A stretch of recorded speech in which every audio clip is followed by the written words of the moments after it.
তোরা যারা ওই যারে যারে কৃষ্ণ বলিস, সেই তো আসলে শিব।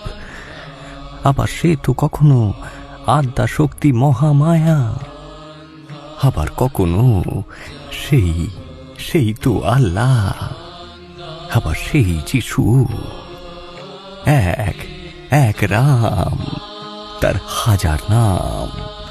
সব পথে গেলে তারে পাওয়া যায়।